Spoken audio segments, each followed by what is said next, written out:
Почнуваме со топ тема на ваша страна. 460.000 неречени извршни предмети натрупани од судовите, според податоците што еве и денеска ги најдов на Правди.мк.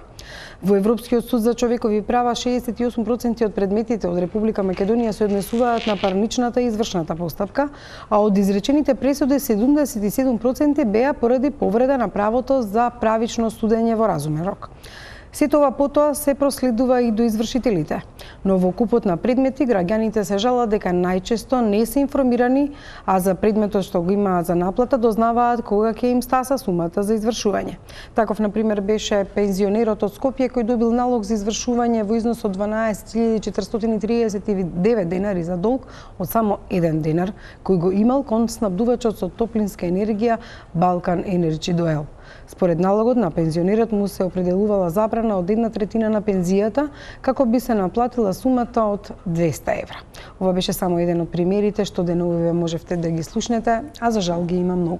Затоа вечера во топ тема на ваша страна ќе разговараме со правобранителката од Битола, Лилјана Илијаска, и ви благодариме што од Битола дојдовте за топ тема на ваша страна. Благодарам на поканата. Да, адвокатот и левичар Зоран Василевски и Весна Деловска од Комората на извршители. Добро вечер на сите. Веќе реков дека, иако беше најавено, заменик министерот Ристевски во последен момент ја откажа дебатата заради обврски во владата по расправа за реформските закони во судството. Меѓутоа, еве и без него, мислам дека оваа тема е навистина доста интересна и со оглед на многуте прашања што ги добивме од граѓаните кои што во текот на емисијата исто така ќе ги проследиме. Сепак директен повод ми беше денешното разгледување на Уставниот суд во однос на уставноста на тарифникот што го имаат извршителите, дали е тој уредно донесен, што би се рекло, или не, и Уставниот суд смета, го оспори како правен акт сето тоа и вели дека министерот прибавил мислење од Комората на извршители и дека тоа барање беше неосновано, а некако сите помисливме дека можеби тарифникот беше тој што им засмета на граѓаните, па го дадоа на Уставен суд. За почеток прилогот на Билјана Николовска во однос на сите проблеми што ги мачат граѓаните. Ден пред новата 2017 година тогашниот министер за правда Валде Џафери ја испорачал својата честитка за извршителите.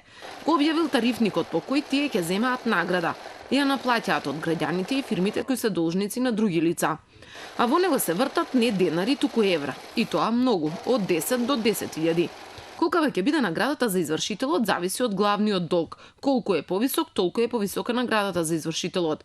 Така, ако некој должел од 1 денар до 50 евра, на извршителот како награда ќе треба да му даде додатни 10 евра. Ако некој бил бочлија 200.000 евра, тогаш извршителот ќе го награди со повеќе од 2.000 евра. Но ова не е единствената давачка кон извршителот. Секој негово дејство додатно се плаќа. Например, пописот за пленувањето и продажбата на подвижни предмети. Извршителот ги наплаќа според времето за кое ќе ги заврши, 48 евра од час. Разгледувањето на подвижните предмети и недвижностите, 10 евра од час. Ако со сопствено возило дојде до местото на извршување, тогаш извршителот за патни трошоци ќе земе, исто како и пратениците, 30% од цената на литар бензин по километар. Ако побара асистенција од полиција, барањето кое го испраќа до МВР, ќе си го наплати со 3,5 евра. Денеска Уставниот суд пред себе го имаше ваквиот тарифник, но оспорен беше начинот на кој министерот го донел. Дали се консултирал со Комората на извршители или не. Судот го прифати тарифникот како уставен, оти добил доказ дека Џафери на времето побарал мислење од Комората, со што постапил законски. Оспорениот правен акт, за кој се вели дека бил без прибавено мислење од Комората на извршители, е неоснован од причина што мислењето, прибавено од Комората на извршители на Република Македонија, е доставено до Уставниот суд како доказ. Со ова се утврди дека во фаза на изготвување на оспорениот акт било прибавено мислење од Комората на извршители, како што предвидува Законот за извршување. Но токму после ваквиот тарифник повеќе не зачудува и последниот случај за кој јавноста се крена на нозе, во кој за 1 денар долг кон бек пензионер плати повеќе од 200 евра на извршител. Од Комората за извршители тврдат дека трошоците во нивните канцеларии се големи, тарифите реални. Тарифата на извршителите ја носи министерот за правда, кој води сметка и за сите трошоци што ги имаат извршителите во канцелариите, заради тоа што извршителите имаат некаде околу 5 нешто во просек луѓе вработено по извршна канцеларија, што нормално некаде има 10 луѓе, некаде има 15 луѓе, некаде има само 1 или 2. Државата одлучи крчка промени на законот за извршители. Таму, например, менува запирки и на нивно место става сврзници. Ги менува условите за добивање звање извршител.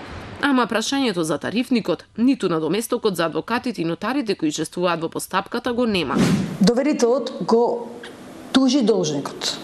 Кога го тужи должникот, веќе во самиот процес се накалемуваат камати.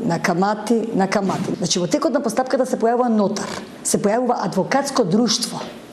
При што адвокатската услуга, например, е 5000 денари. Основниот долг е 2000 денари. Извршител ќе платиш дупло повеќе. И тука настапува веќе една параноја кај самиот должник. Државата со измените ќе се обиде да ја подобри транспарентноста во извршната постапка. За поштарот повеќе да не ги изненадува граѓаните кога ќе го донесе готовото извршно решение, без претходно било какво јавување кај должникот.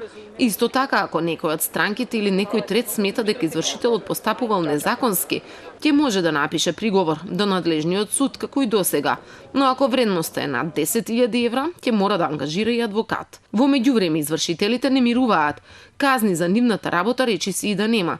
Последната е од 2016-та. Најчесто казните се парични, а само во еден случај одземена дозволата на еден извршител на само 3 месеци. Тие пак во бизнисот вртат милионски суми евра. Најпрофитабилниот за една година имал приходи од 600.000 евра, добивка од 270.000. За граѓанските здруженија ова е далеку од потребните промени кои ги бараат. За сега државата нема слух за стопирање на извршните постапки и нивната ревизија. Се спрема граѓански бунт за стопирање на лошите државни политики. Еве, ова се вака сублимирано проблемите кои ги мачат граѓаните во однос на извршителите. Госпоѓа Илиовска, вие сте народен правобранител и верувам дека многу граѓани имаат представки, особено во однос на овие фирми како што се БК и на Водовод. Меѓутоа, дали и вас лично некогаш ви се случило да имате проблем со извршител? И какво е ви искуството? За среќа досега не сум имала такво искуство, меѓутоа сум насобрала искуство од самото појавување на граѓаните во нашата канцеларија, во Народниот правобранител, токму за ваквите проблеми. А тие не се воопшто добри. Кои се најкарактеристичните примери? Дали е тоа неплатени сметки кон овие предпријатија што ги кажавме или еве што е најголем проблем на граѓаните? Кои суми и кои Да, најчесто се тие проблеми, да не ги заборавиме и барањата за извршување од страна на заедниците кои што стопанисуваат со зградите. Во последно време имаме извршни предмети и од тие доверители. Така да, например, последен еден граѓанин за главен долг од 9,5 денари заради закаснето плаќање на редовните сметки спрема овој стамбен сервис, дали 0,1, 0,5, се собрале од неколку месеци 9,5 денари. Во постапката за извршител, за извршување, беше задолжен да плати 300 евра. Значи, ова е како тој од 1 динар 200, овој 9,5 па 300. 300 евра. Меѓутоа, најголем проблем е, според Народниот правобранител, неинформираноста на граѓаните дека спрема нив се веќе поведени извршни постапки. Односно дека претходно се водени судски постапки, па биле донесени извршни пресуди, правосилни пресуди кои што се потаму дадени на извршување кај извршител. И дознаваат кога ќе одат да си подигнат плата, пензија или парични средства од социјален надоместок, дека им е блокирана сметката. Госпоѓа Весна, ова е уште еден типичен пример, нели, како тој со денар, овој со 9,5, па најчесто тука се Ивана, БЕК, Водовод и слично. Меѓутоа, зошто е дозволено да се случуваат вакви работи со оглед на тоа што денеска еве го читав законот и освен што вели извршителот според законот е должен да ги извршува действијата совесно и честно, непристрасно, во согласност со уставот, тој треба да биде блиску до граѓаните. Тие треба да бидат партнери со странките. Зошто не сте блиски до граѓаните и не сте партнери со странките? и се случува ова што се случува, можам да кажам еве највулгарно дека ве мразат граѓаните кога ќе кажем извршител. Значи, нашиот апел е не одбиваме никакви средби, комората е транспарентна, отворена. Зборувам во името на сите 100 извршители во Македонија. Секогаш кога ќе се осознае дека има извршен предмет, странката, должникот да пристапи во канцеларијата. Ако веднаш пристапи во канцеларија, се договараме, дури се упатуваат и барања, странката да изнесе својата материјална состојба. Како ги известувате? Оти неинформираноста или доставата е голем проблем за граѓаните. Како што кажа госпоѓа Илиевска, не ни знаат дека има судска постапка за 9 денари. Абсурдот е тука, меѓутоа правобранителката многу добро кажа дека граѓаните осознаваат дека имаат заостанат некој долг, дури кога предметот ќе стигне кај извршител. Убаво правобранителката напомена дека тие не знаат дека во суд се водела некоја постапка против нив, односно кај некој нотар издаден платен налог, тој станал правосилен. Доставата е многу осетлива, меѓутоа во делот на одредби за судска достава од страна на нотарите е сосема различна од доставата која ја вршиме ние. Значи, во согласно одредби од Закон за извршување, ние треба да направиме лична достава или да обезбедиме достава со препорачена пратка. За сметка на тоа, доставата нотарите ја вршат при 2 неуспешни обиди, ако писмото се врати известен, не побарал или непозната адреса. Третиот обид, кој веќе ќе се смета за уредна достава, тоа е објавувањето на огласна табла на суд.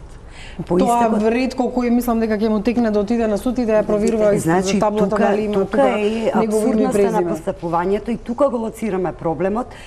Значи, нотарот први, втор обид прави, третиот обид е објавување на огласна табла, изминуваат тие 8 дена, тој платен налог станува правосилен и извршен, колеги адвокати после тоа си подготвуваат барање за извршување, предметите стигаат кај нас.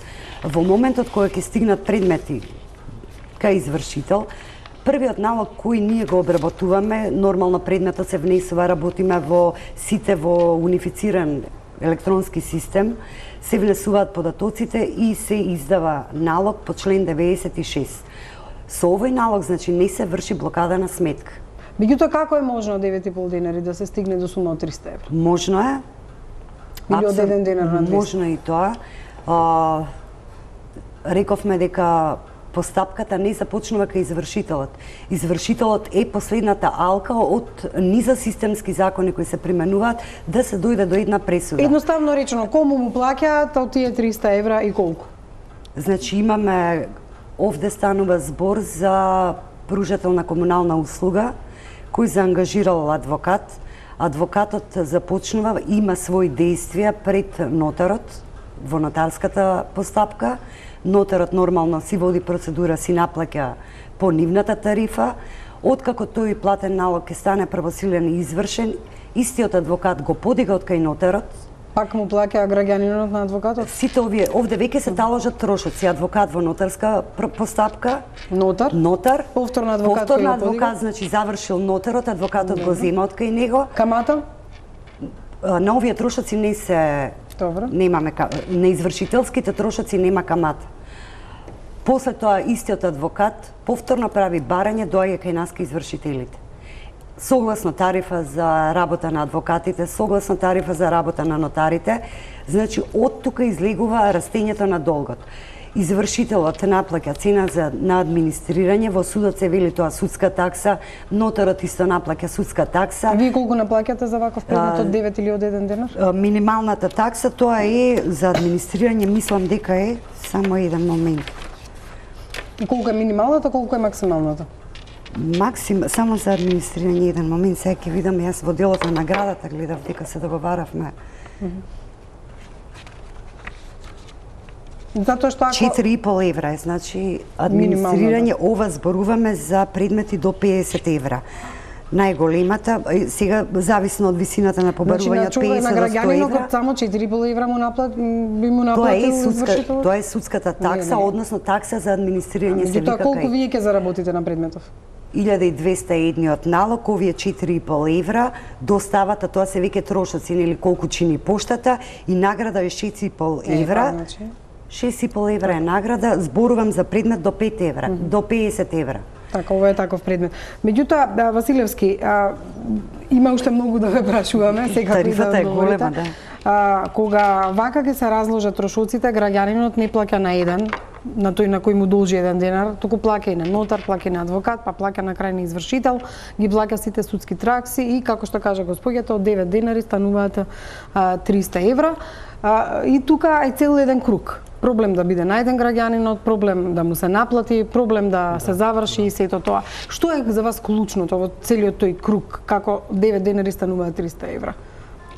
Клучното е прво од економски аспект, морам и тоа да го протолкувам, тоа што социоекономската состојба во Македонија е таква што прво граѓаните општо мнозинството од нив земаат оние што се вработени плати под просечната плата, а знаеме и колкав е процентот на невработени во Македонија, колкав е процентот на социјални случаи и слично.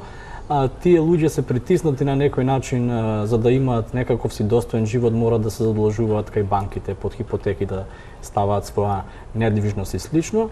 Но она што во таков случај кога имате сиромашни граѓани, кога имате ситуација кога секој ден една фирма оди во стечај, се отвара друга, тоа е лошо и за доверителите, многу долгови не можат воопшто да се наплатат, а тие мора да инвестираат кај извршителот нови и нови средства. Знаете, ако не инвестираат она што е по тарифа во рок од 30 дена, може извршителот да го запре извршувањето. Она што е проблем е самиот закон. Значи, ова што разговараме за тарифата, јас можам тука да набројам, се наброја и во прилогот определени действија кои што од прв поглед се гледа дека се превисоки. Ако треба потосно ќе разговараме и за тоа. Но главен проблем е што во ваква држава, каде што социоекономската состојба е најлоша можеби на Балканот, вие правите еден чекор на приватизација на дел од судската власт. Приватизација на дел од судската власт е приватизација на дел од вонпарничните судски оделенија кои што беа до 2007, мислам, и приватизација на, речиси целосно, приватизација на извршните оделенија од судската власт. Колку ќе платеа на судот граѓаните ако не постоеше овој круг на извршители, адвокати и нотари, ќе одеше само ќе си го платеше долгот и судската такса? Знаете каква е логиката во Македонија, кога јавното не функционира, веднаш на помош се вика приватното. И сега, еве имам тука бројка, дека до 2005 година 429.000 предмети биле заглавени во граѓанските оделенија, нели, во парнични и извршни исто. Проблем е што тоа се реши преку приватни извршителски канцеларии. Зошто да не би можел да се доекипира судот со извршители судии, и тие апсолутно доколку земаат плати на ниво на судиите и обвинителите кои што исто така имаат одговорност. Во тој случај сите овие цела оваа тарифа од 44 извршни действија можеше да биде драстично намалена и државата тука да учествува. Например, зошто извршителот да зема 20 евра за достава на судски писмена до определен должник, кога може едноставно државата спреку своите институции, поштата и слично, или судските доставувачи на писмена, тоа да го направи. Друга работа е, например, кога се излегува на терен, например, извршни действија за попис, пленидба и продажба, 48 евра од час. Да не спомнам колку треба да платат на извршител граѓаните кои што едноставно должат банкарски кредити и износот на тарифата се рачуна спрема износот на побарувањето. Тие луѓе ги ставате во должничко робство. За мене доволен показател е тоа што во последните 5 години 100 извршителски канцеларии заработиле околу 60 милиони евра, поточно тоа им се вкупни приходи, додека добивката била 23 милиони евра. И сега јас прашувам, ако се тврди дека пред донесувањето на законот успешноста за наплата на предметите била 3-4%, од он бројот што е добиен, мислам на една дебатна емисија вие тоа го кажавте. Сега е наплатата над 40%, така? Сега логиката на поранешниот председател на комората Гордан Станковиќ, зошто уствари тој лично заработил во последните 5 години чиста заработка од 1,3 милиони евра, зошто мора да биде така? Тој вика дека едноставно тоа е резултат на успешноста на канцеларијата, добрата организираност.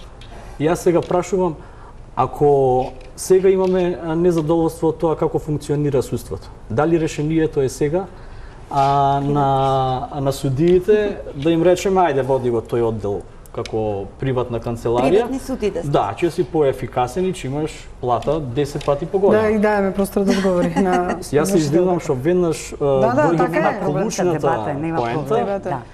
Да, сепак и вие сте во топ. Иначе може за тарифата да разговараме. Нотарите со утре досега извршителите колку пати досега се кратила тарифата, се намалувала. Од 2010-та 6 или 7. И пак имате голема, да, и голема заработувачка, ако ги сублимираме вака, заработувачката не опаѓа.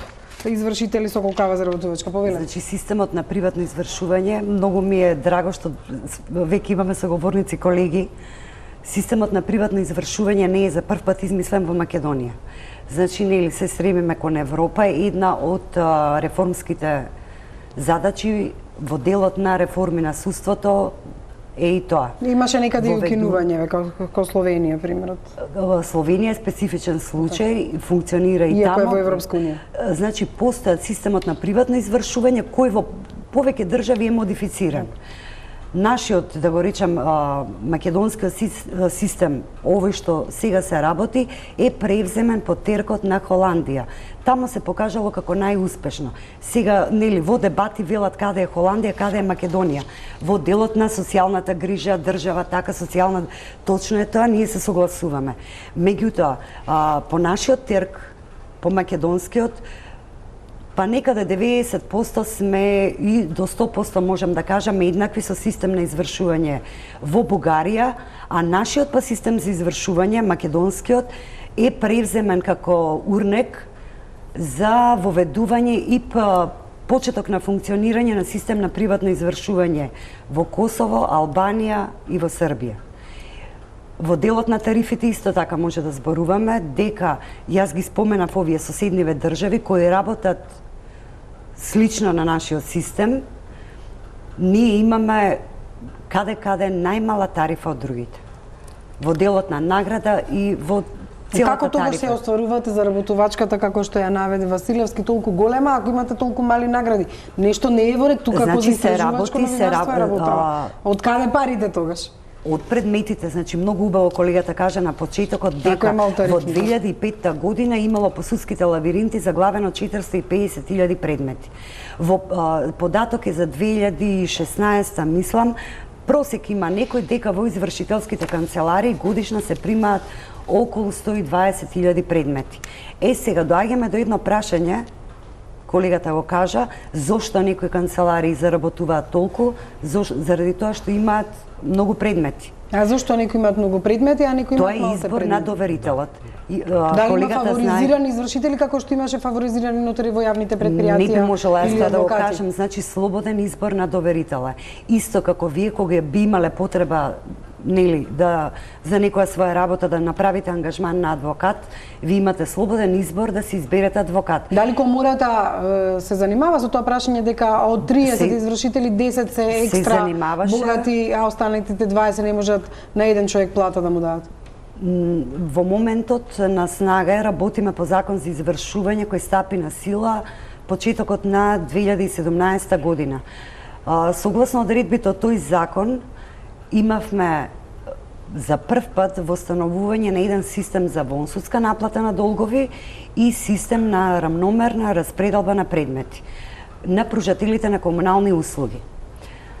По иницијатива на граѓани на Република Македонија во декември 2017 година на Уставен суд паднаа тие одредби, значи се вон сила.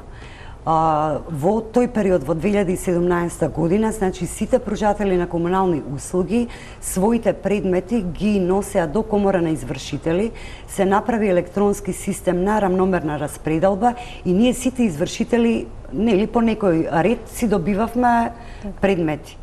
тоа падна на Уставен суд. Сега со новите измени кои се во владина процедура, повторно се враќаат овие одредби, меѓутоа во делот на јавни предпријатија каде што државата има свој капитал. До сега тоа беше на некој начин користено. Користено, да. Госпожа Илиовска, она што исто така ми интересира е дека во според законот не може да се спроведе извршување врз предмети или права кои се нужно неопходни за задоволување на основните животни потреби на граѓаните, на должникот или на лицата од неговото семејство. Тука во најголем број се социјалните случаи. Меѓутоа, колку всушност има извршување кај луѓе со социјална помош и дали тоа се случува, колку вакви предмети вие имате и дали им укажувате на извршителите дека со ова практично го кршат и законот?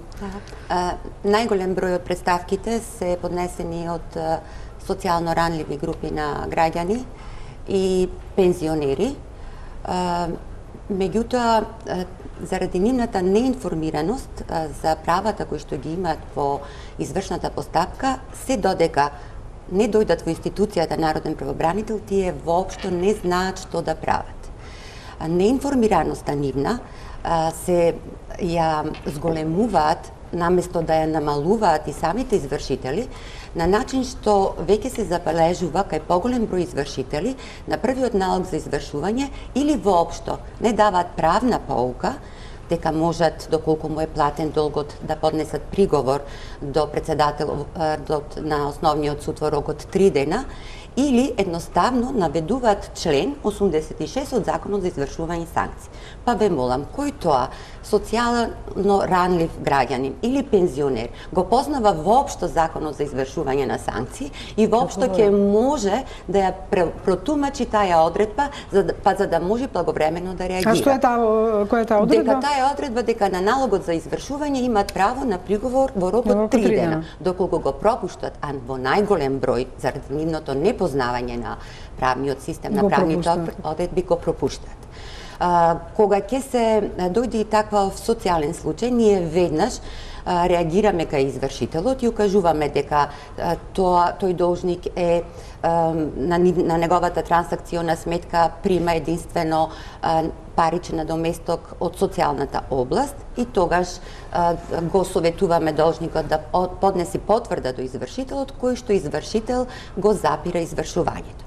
И до тука е во ред, меѓутоа повторно ќе повторам. Само оние граѓани кои ја познаваат институцијата Народен правобранител и каде што ќе можеме ажурно да делуваме.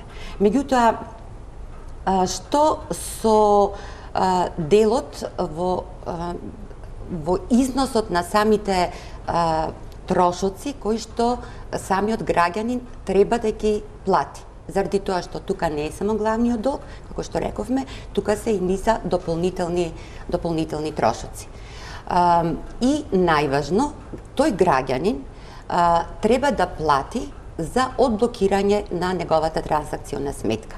Сега, во зависност од деловната политика на банките, паричниот износ кој еден социјален случај граѓани треба да го плати се најсува од 1000 до 3000 денари. А социјалната помош беше 4000 денари. Или 1200 денари. 4000 денари нешто за 4 члено семејство.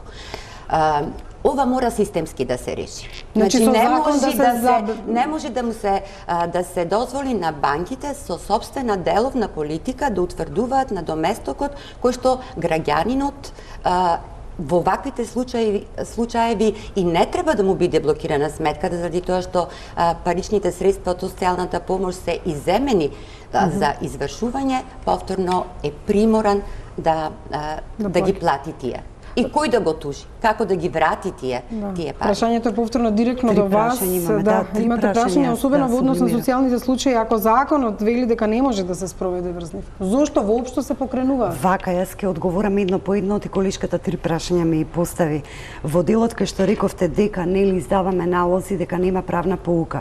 Би сакала прв пат ова одлично е лоцирано да објасниме дека работиме во еден систем, образците по кои работиме, како ќе изгледа налогот, што ќе содржи, ги пропишува министерот за правда.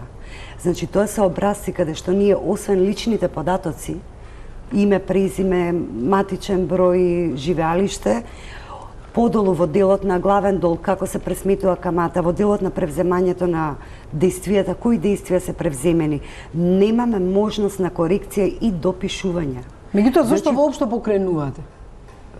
Што дали покренува? Зошто се покренува извршување кај лица кои што според законот велат не може да се спроведат врз предмети и лица кои што примателите на социјална помош во моментот кога не се категорија на граѓани кои што треба да бидат дадени на извршување. Значи во моментот кога извршителот ќе прими барање за извршување, нормално дека не знае некое лице дали е социјален случај или не. До пред 6 месеци, само ќе ми дозволите. До пред 6 месеци, значи ние и да се случеше блокада на сметка во банка и да пристигнаа пари. Доколку лицето не пристапи во канцеларија, ние не знаеме од каде се тие парични средства. Значи вие вака работите против законот, излегува. Оти не знаете дали лицето е примател на помош или не. Сега дозволете ми до пред 6 месеци. Значи така излегува. Може ли да ве тужи тој потоа? Може ли да ги тужат ли? Пред 6 месеци треба да ги тужат. Треба да ги тужат, да ги тужат затоа што незаконски работат. Немаат финансиски средства да платат. Дозволете ми само да се доискажам. Пред 6 месеци на нашата комора склучи меморандум со Министерството за труд и социјална политика. Веќе ние овозможено електронски да влегуваме во базата на податоците на тоа министерство, сега е поинаку. Веќе кога јас кога го добијам предметот по матичен број, веднаш ка влегувам и осознавам дали тоа лице е корисник на било каква помош од А што со досегашните предмети, блокирани сметки за се обидувавме, за жал нема можност да тужат, инаку многу тужби требало да стигнат. Значи ние се години наназад се обидуваме да најдеме заедничко решение со банките. Дури еден период, многу долг период, во самите образци допишувавме, кога ќе го изготвевме налогот, еден нов став во кој велевме доколку примањата на тоа лице кое се однесува налогот му се од личен доход, од пензија или од било која примател е на социјална помош, од било кој вид, овие средства да бидат изземени, односно во делот на платата и пензија, на извршителот да му се префрли само 1/3 од платата, 2/3 да останат ослободени. А вие колку земате од социјални случаи, колку и на тие од социјална помош им наплакате според тарифникот, претпоставувам? Значи во моментот кога ќе пристапи во канцеларија, кога ќе ни донесе потврда дека е корисник на било каква социјална помош, во тој момент извршувањето прекинува. Ако не пристапил според ова што го вели правобранителката и не знаат и не се информирани и се дадени на извршување и покрај тоа што подоцна дознавате дека се социјални случаи, не им простувате си наплакате. 15 дена парите се чуваат во нашата канцеларија. Веднаш гледаме во предметот дали тоа лице, дали сме оствариле контакт со него. Зборувам за одредби на закон, значи законот ни налага доколку тоа лице видиме дека примило нашиот налог, не реагирало, 15 дена ги чуваме парите и после мора да ги распределиме. Видете се, вие имате закон, ама има и закон. Законот вели не може да се спроведе врз предмети и права на нужно неопходни за задоволување на основни животни потреби. Сосема друго е тоа, Жане. Ама не, видете сега, тоа е реалност. Кога се прави попис, значи ова што ми го цитирате сега, тоа се одредби од закон, кога се оди на попис на подвижни предмети во едно домаќинство, кои предмети се изземени и не смеат да бидат предмет на попис. А ова социјалните примања се сосема друга, да кажам, друг вид налог, сосема друга работа на извршителот. Дали можам да се вклучам? Да, повелете. Па и вие, Василевски. Да. Доколку средствата на трансакционите сметки, банките знаат и може да знаат, од 99% може да знаат, заради тоа што од Министерство за финанси се префрлуваат средства, најчесто на плати на администрацијата. Од Министерство за труд и социјална политика се префрлуваат плати по основ на наместок за социјална помош. Од Фондот за пензијско инвалидско се префрлуваат пари за пензија. Точно. Зошто комората на извршители не направи, се оправдувате во однос на таков би бил образецот? Дали вие како не ме слушнавме дека ние правевме обиди, немаме соработка со банките да ни излезе во пресата. Да вие кажете на образецот е автоматски Друга ми е напишано. поентата. Зошто во налогот за извршување првен не доставувате дека, мислам писмено до банката дека средствата доколку се по не постапува банките, го пишувавме тоа. Значи тоа веќе го применавте. И банките не постапуваат. Значи еднаш кога расчистиме кога ке извршител ке стигнат пари од некоја сметка, извршителот не знае од банката каков е тој прилив. Заради тоа ги чуваме 15 дена, оставаме можност лицето да дојде во канцеларија, да приложи потврда да работен однос. Сега веќе влегуваме, сакам и тоа да напоменам, влегуваме во базата на Агенција за вработување. Веднаш кога гледаме дали е вработен, издаваме налог 1/3 од плата. По матичен број веднашка по годините гледаме дали е корисник на пензија. Издаваме налог 1/3 од пензија. Значи во моментот веќе почнува нешто да се раздвижува, што и нас ни ги крати, да кажам, постапката, се кратат трошоците. Значи еден извршител нема да издаде прв, втор, трет налог и едноставно да лови, да најде каде ова лице. Веќе влегуваме во тие податоци, гледаме дали е примател на социјална помош, дали е вработен, дали е пензионер. Јас само би сакал да додадам дека само тоа што вие се жалите на банките дека соработката не била како што треба, во делот на реализација на платниот промет. Во ред. Тоа е уште еден показател дека за целосно следење на како се движи предметот и наплатата на долгот, присилно извршување, несомнено дека мора да постои ако нема доброволно. Но фали тој интегрален дел. А интегралноста може да се оствари само преку државната власт, тоа е судската власт. Значи, нема да плаќаат граѓаните волкави износи на трошоци во извршување, зборувам тука и за доверителот и за должникот. Затоа што може и доверител да е физичко лице и должникот да е физичко лице. Оно што вас ви ги генерира големите приходи, стотици илјади евра, а за голем дел од скопските извршители и милиони евра, тоа е затоа што во системот, ваков како што е поставен, согласно закон, нели? Таков е законот, вие на тоа се правдате. Од сите вклучени лица во процесот, вие имате првенственост на наплата. Кога ќе почнете, почнувате прво да си го наплаќате својот дел, подосна доаѓаат нели останатите вклучени професионалци, на крај доверителот се намирува. Прво вие да се подмирите, после доверителот. Уште нешто алармантно сакам да кажам. Значи, спроведува Централниот регистар, тоа е веќе една нова практика. Бришање од регистар на тие фирми што не поднеле годишна сметка, не се активни, со блокирани сметки и слично. Во тој случај има право извршителот, сега да не го цитирам членот, член 46, мислам беше или така нешто. Да, член 46, став 3, кој што вика дека едноставно подоа може вие да пратите трошковник до доверителот, заклучок за утврдување. Колега, укинате во декември, укинате во декември. А колку време работите? 12 години.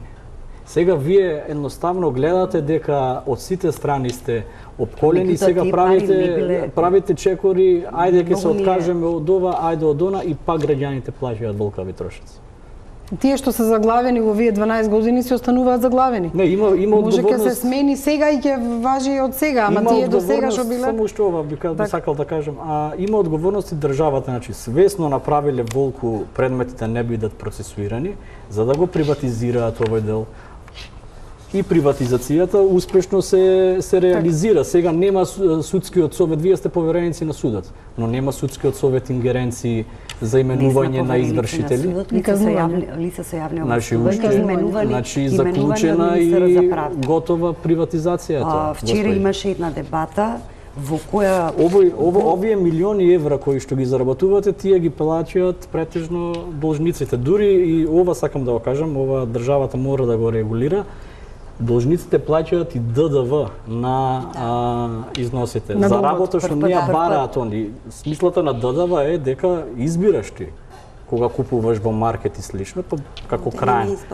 Тука нема избор, те даваат на извршител. Значи многу забелешки и прашања повелат. Затоа мора цел закон да се смени, не беше лош законот од 2006. Факт е дека сте работеле што сте работеле, ама 12 години граѓаните трпеле. Не велам дека трпеле. Извршителски долгови. Сакам да направиме една дистинкција, да разграничиме должници, долгот е долг. Сите сме согласни дека долгот мора да се плати. Од друга страна имаме една ранлива категорија на граѓани на Република Македонија кои можеби не по своја вина се доведени во таа состојба, значи потребни се итно социјални мерки, некоја програма, и јас лоцирам дека решението не е во измена на законот за извршување. Па нормално дека не лоцирате во ваша корист. Не е во наша корист. Значи, системски закон е. Да дојдеме до извршувањето е последно. Значи, вие сте колега адвокат, веројатно во вашата пракса имате дека сте воделе случај 5, 6, 7 години и од позиција кога сте бранеле некој должник и во позиција кога сте се бореле за некој свој клиент да наплатите. Но јас прво испитувам, например, дали му е на должникот блокирана сметката и слично, например, да го заштитам доверителот од непотребни трошоци, например. Или нема да го храбрам мојот доверител, ајде пробај ова, ајде пробај она, тука има 46 можности по тарифа, па на крај должникот да го закопаме, а вие, тоа вас е оправдување, јас морам што добијам предмет да го работам, адвокатот не мора, може да го одбие. Од позиција на адвокат зборуваме дека ако вие донесете предмет во мојата канцеларија, вие ги диктирате правилата на игра. Значи вие со мејл мене ме насочувате. Барам извршувањето да се спроведе со попис, барам извршувањето да се спроведе со недвижност. Значи доверителот ги определува. Затоа ако е извршувањето во судот во еден интегриран систем би се ценело кога и како и каде би се постапувало. Затоа што ако може да анализираме како било во судот. Ако ги заштитиме само социјалните случаи, мора да прифатиме дека тоа е мал процент од луѓето во Македонија кои што имат финансиски проблеми. Воопшто како должници имате луѓе еден вработен во семејство, него ако му земете она што може да му се земе, нема крај. Еднаш да кажеме дека извршителот не ги зема овие пари за себе. Значи имаме главен долг, имаме камата, правобранителот спомена предмети од 95-та година, таложени камати, имаме приходи и добивка, госпоѓо. Јас ви кажав, приходите се поголеми, добивката е чиста. Имаме илјадници предмети. Значи во мојата канцеларија не работам јас, работат 10 луѓе. Значи таа канцеларија има трошоци. Имаме 10, 20, 50 илјади предмети кои се активни во работа. И сега тоа генерира трошоци. Тоа генерира плати, значи тоа е 10 луѓе, има канцеларија со 25 вработени. Не велам јас дека се заработува, неспорни се тие податоци. Па добро, ако не се заработува, нема да имате 20 вработени. Ако заработувате вие како еден судија на многу одговорна позиција, дали вие ќе сте обесхрабрени да ефикасно да ги работите овие работи? Еве, например, гинекологија им ја блокирале сметката, сега да речеме не функционира јавното здравство, ајде приватно, ако имаш пари лечи се, ако не со бабици. Таа е логиката на приватните извршители. До 2005-та функционираше само... До 2006 година, значи, постоело судско извршување. Да. Вчера на една дебата голема, наистина на оваа тема. Колега ваш, сегашен адвокат, поранешен судија, извршен, кажа еден податок, дека во Скопје имало 6 извршни судии. Секој извршен судија имал во просек 100.000 предмети. Меѓутоа, еден извршен судија имал една дактилографка. Уствари, затоа се наталожени тие 500.000. Тоа за да се приватизира. Да одиме и во други делови. Дали ова што го спомнавте вие? Дали граѓаните многу се жалат на тоа што на јавните предпријатија мора да ми ги платат каматите, па се наталожуваат камата на камата. Она што се прави плаќање камати на камати автоматско не престанува течењето на каматите по сила на закон, туку тие го достигнуваат и го наголемуваат износот. Например, ако те тужи компанија со долг од 100 евра, максимум може да платиш 100 евра камати. Значи, нема правна предвидливост. Нема правна предвидливост. Дали како правообранителство сте упатиле барање на правна предвидливост, затоа што во случаите нема такво нешто? Народен правобранител веќе поведе иницијатива за измени на законот за даноци и даночната постапка во насока да кога каматата го достигне главниот долг, таа да престане да тече. Значи, тоа е едно од решенијата и во постапката за извршување за намалување на трошоците на самите граѓани. Меѓутоа, став е на народниот правобранител дека системот не е во ред. Доколку граѓанинот навремено биде известен, значи неспорно доставата да биде, дека има долг кој што треба да го наплати, тој нема да биде изложен ни на адвокатски трошоци, ни на нотарски, ни на извршители. Ниту пак каматите ке му. Тоа е една. Второ, зошто се поставува логично прашањето, зошто и јавните предпријатија, иако во својата организациона структура имаат правници, дури некои поголемите предпријатија имаат и цели сектори на правна служба, зошто да ангажираат адвокати за водење на сите овие постапки? Адвокати, нотари и извршители, затоа што кога ги правевме и анализите колку се збогатиле нотарите, па и некои адвокати, увидовме дека имаат се сврзани со одредени јавни предпријатија, тука ги добиваат налозите. Во последните години во системот испаѓа дека правниците вработени во јавните предпријатија што прават? Административни работи, решаваат само право од работен однос на вработените. Зошто тие луѓе да не се искористат како што биле искористувани пред години наназад? Се ние да не заборавиме, согласно Уставот, ние сме социјална држава. Значи, ние на граѓаните треба да му гарантираме социјална правда. А вака, посебно во областа на извршувањето, далеку сме од тоа да му гарантираме и да му овозможуваме на граѓаните социјална правда. Дали во однос на процесните трошоци имате заложба за намалување или за утврдување на тие трошоци, односно да не бидат 10.000, да бидат 2.500 и да бидат фиксни во однос на трошоците. Значи или да се пропишат фиксни трошоци, затоа што тука во тарифникот имаме од до и зависно од услугите. Нормално, мислам, основна функција и надлежност на народниот правобранител е да ги заштитува човековите права и да овозможи во системот да се воведуваат закони кои што ќе се во интерес на граѓаните, а не на нивна штета. Василевски, дали мислите дека тоа можно, например, ако Ивана ве тужи за 10.000 денари да сме максимум на име на трошоци да се плати 2.500 денари за целиот процес, зборам, на наплата. Оти ова што го велите, приватизацијата доведува до зголемување на трошоците за граѓаните. Ако тие имаат фиксни трошоци, да наплата од 1 денар и тој ќе го врати денарот, може нема да биде денар, ќе бидат 5 денари, ама нема да бидат 200 евра, ако се смени тој систем. Видите, действие како действие не секогаш бара поголем труд и напор, ако е износот не знам колку поголем или да се соберат кумулативно 6 сметки или повеќе сметки, да се соберат неколку сметки кај истиот должник, па тогаш тој да биде. Тоа е дополнителен проблем што тие комунални услуги така лесно стигаат тие налози пред извршител, делот на судска постапка едноставно од не знам кои причини се прескокна. Она што сакам јас да кажем е дека мора да се има предвид, сега тука се спомнаа дека во постапката учествуваат како еднакво парче да делат адвокатите, извршителите и нотарите, мора да се разграничат работите. Адвокатите постоеле уште во времето на бившата југословенска држава. Но оно што вие спомнавте, да, тогаш јавните предпријатија си има развиени правни сектори кои што ги терат и работи. Сега и самите приватни компании одат на тоа да имат помалку вработени, а се договараат со адвокатот, ако има наплата доверителот, ќе има наплата и адвокатот. Многу адвокати водат постапки, јас лично сум водел, каде што ако нема доверителна наплата, немате ни вие наплата. Она што е проблем е што нотарите и извршителите се заштитени со тоа што вие сте во моментов 100 извршители и не може да бидете 4000 или 2000 или 1000 адвокати, лица како што се адвокатите, исто и нотарите. Добро, зато имаат поголема добивка, да речеме, оти се помалку.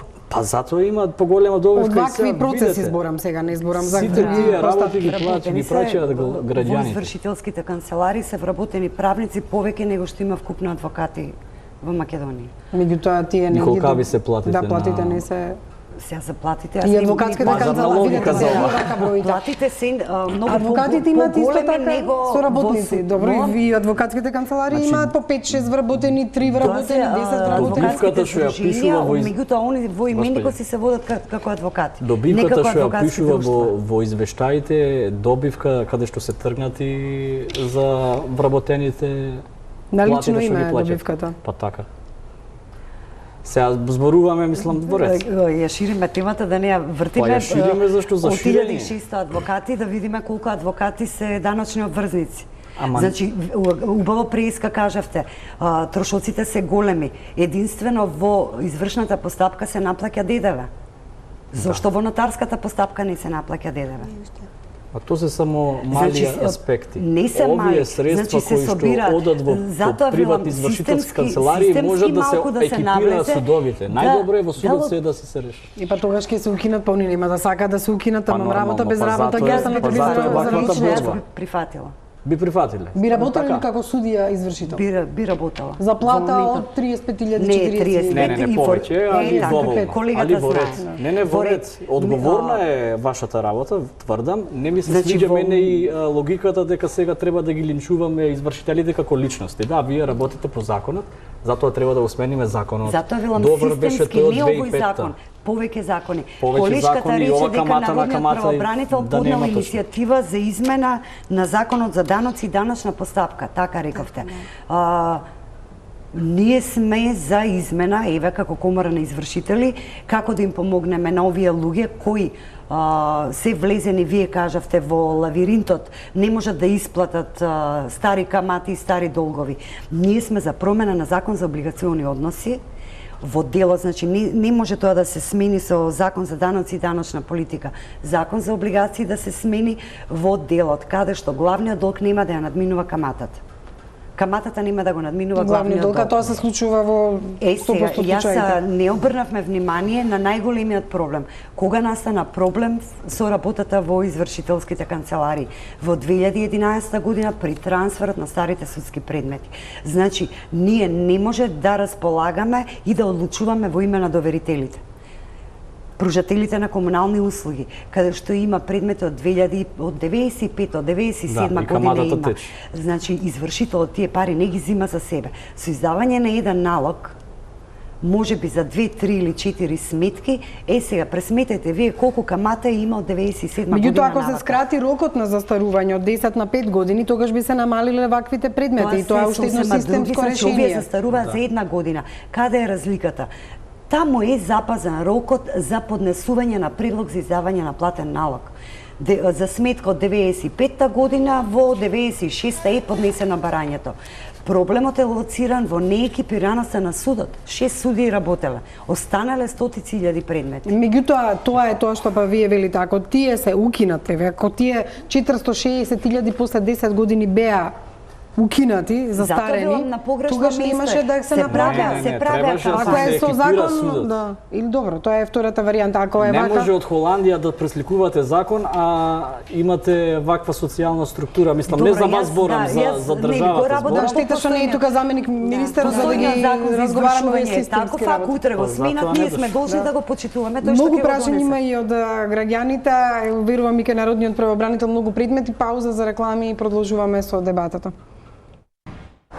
Имаме многу прашања од гледачите, на Блиц ке ви ги поставам. Например, како е можно да стигне извршување на жиранта, должникот е вработен и добива плата. Не стигнува кај должникот, кај жирантот стигнува, а овој може да плати.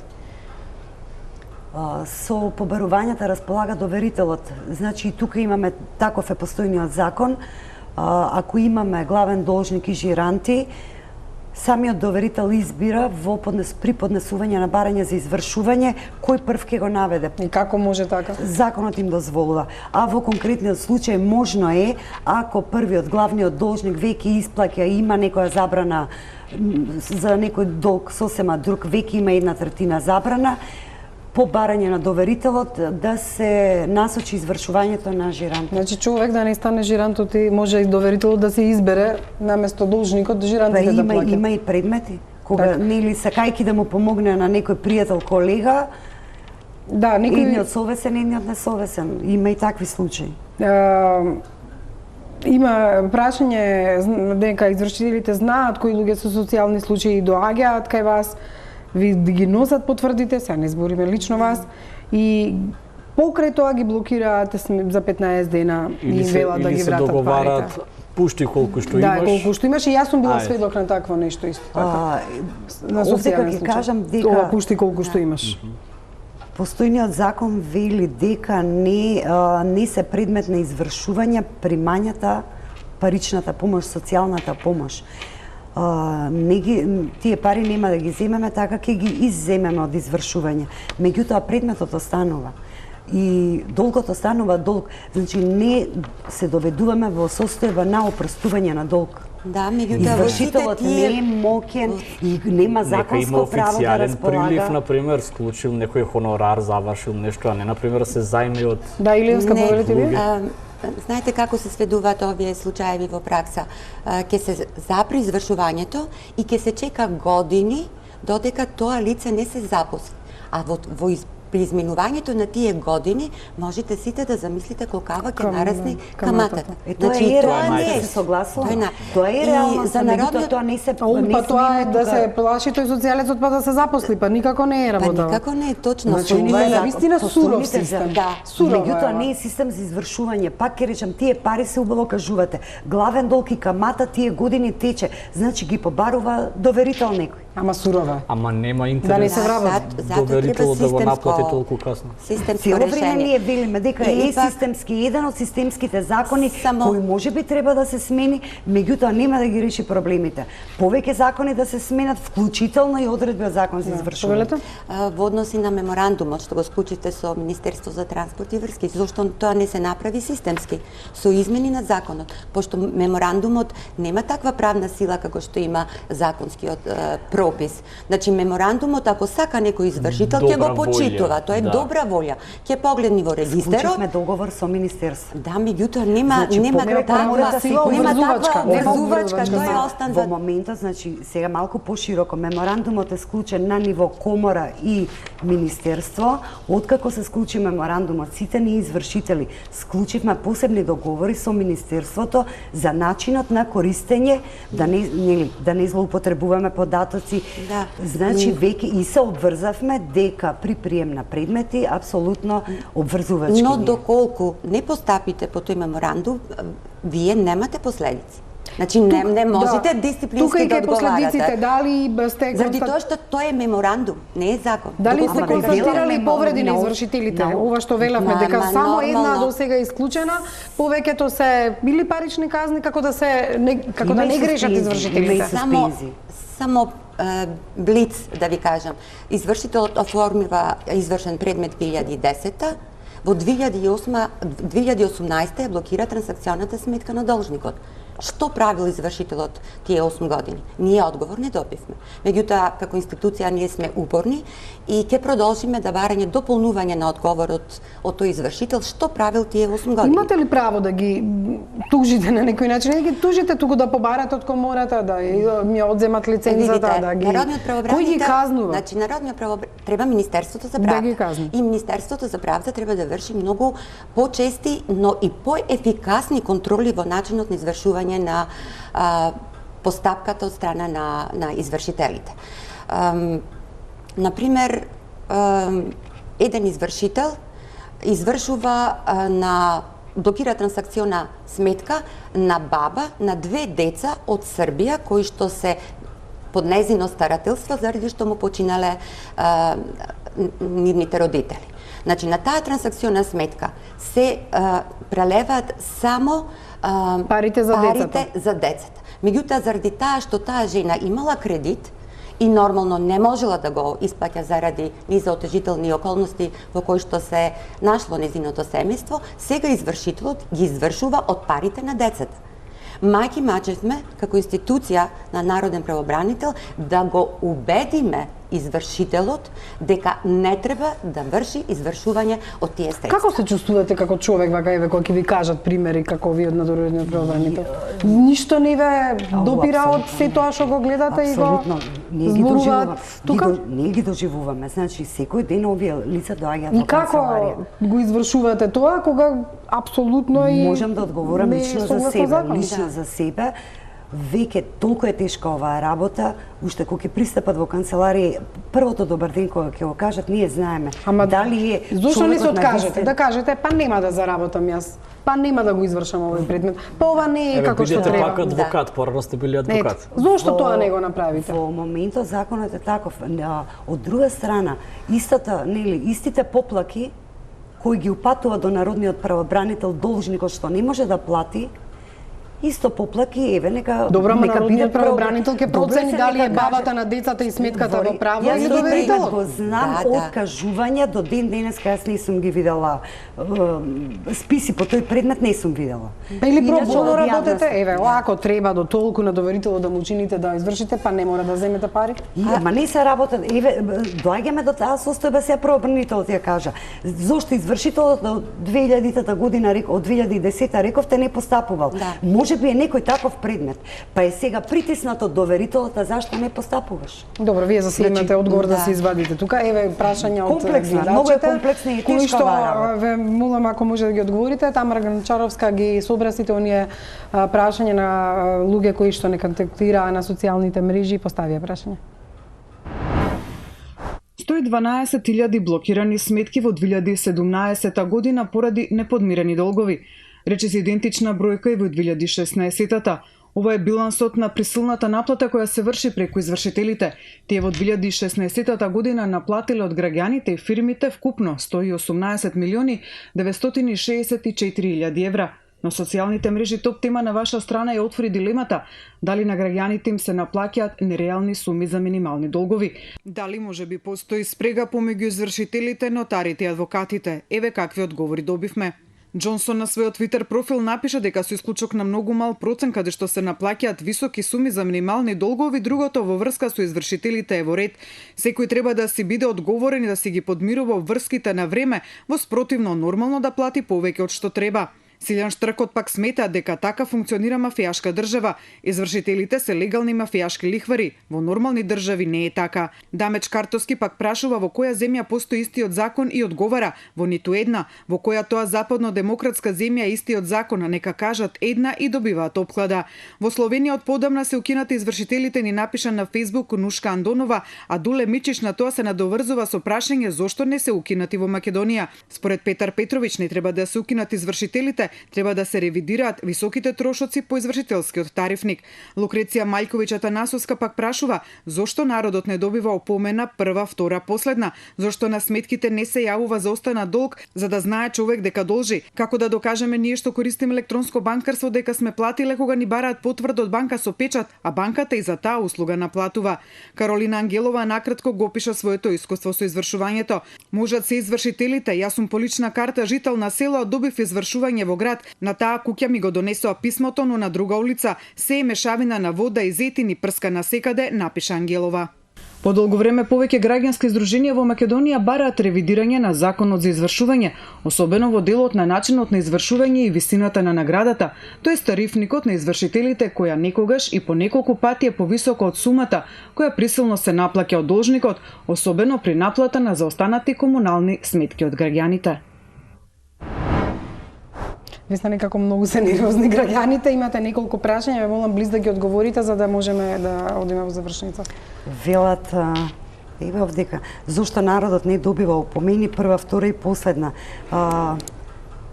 На секоја сметка која добиваме од пружителите на комунални услуги, ако имаме еден месец неплатено, веќе има во забелешка за остана долг од таа сума за претходниот месец. Колку опомени добиваат, кажете ми, во кој временски рок?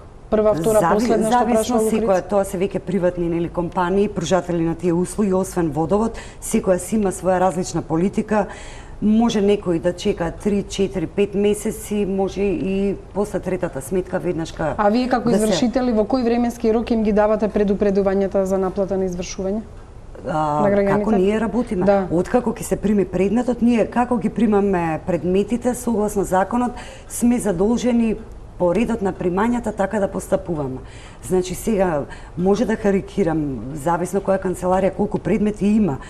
Веројатно во мојата канцеларија може да поминат 5 до 6 дена додека тој предмет не стигне на изработка на налог.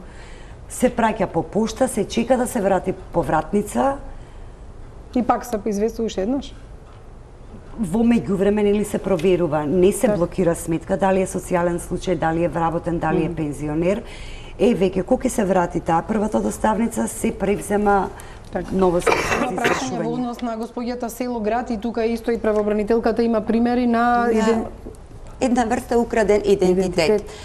недоволното професионално однесување на сите органи кои што се вклучени во процесот на извршување, во конкретниот случај Министерството за внатрешни работи, кога извршителот бара идентитет, мислам, адреса на живење на должникот, доколку го нема матичниот број на граѓанинот, Министерството за внатрешни работи не до крај професионално се врши својата работа, туку произлегува дека кога ќе најди лице со исто име и презиме и слична адреса на живење, го става тој матичен број и веќе извршителот почнува постапка спрема сосема трето лице. Овде не гледам вина дека има на извршителот, така, значи извршителот уредно се обратил до матична служба на Министерство за внатрешни работи. Да, меѓутоа, ако доколку извршителот неспорно ја доставил налогот за извршување до тој човек, тој истиот ќе можел благовремено да реагира и да ви укаже вас дека не е тој. Имаме сега друг закон каде што како жители на оваа држава ние сме задолжени при промена на адреса или во кој рок да се пријавиме на ожидање. Работата е дали некој можеби нелегално го стекнал идентитетот, јас колку што сватив дали нотарот. Значи ние постапуваме по извршна исправа, дали е платен налог од нотар, дали пресуда во која го има матичната.